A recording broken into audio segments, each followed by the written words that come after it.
বৈশ্বিক তাপমাত্রা ও সমুদ্রপৃষ্ঠের উচ্চতা বাড়ছে।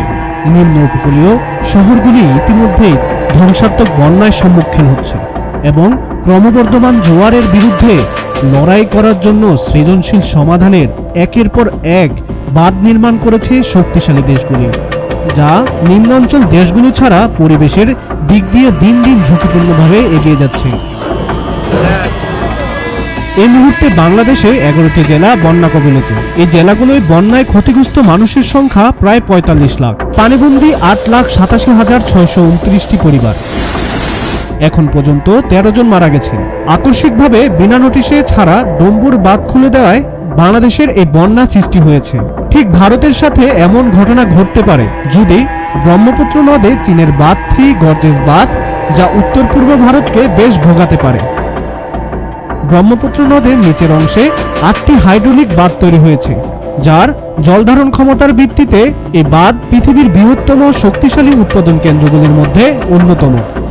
ভারত সহ বাংলাদেশের জন্য বিপর্যয়কর হতে পারে এই বাঁধ। ভারতের ফারাক্কা বাঁধের চেয়েও 4 গুণ বড়। চীনে ইন্ডিয়ার মধ্যে যেসব বিষয় নিয়ে আলোচনা হয় তার মধ্যে চীনের এই বাঁধের ইস্যুটি এখন ভারতের সবচেয়ে ভাবনার বিষয়। তবে 3 গর্জেস বাঁধ শুধু শক্তি উৎপাদনের মাধ্যমে নজর কাড়েনি, পৃথিবীর আহ্নিক গতি পরিবর্তন থেকে শুরু করে পৃথিবীর আকৃতিকেও বদলে আনে এই বাঁধ।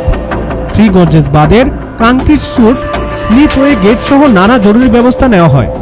এই বাঁধ নির্মাণের কাজ সহজ ছিল না। 32টি টারবাইনের এক একটি মোট 700 মেগাওয়াট শক্তি উৎপাদনে সক্ষম। এমন টারবাইন ব্যবহার করা হয় 3 গর্জেস বাঁধে।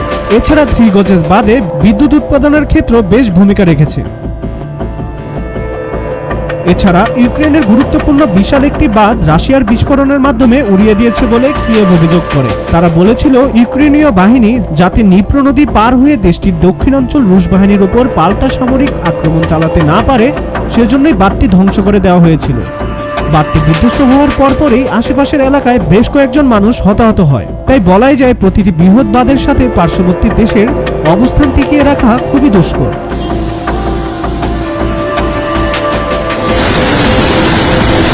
সাব্বির হাসান, মাছরাঙ্গা টেলিভিশন।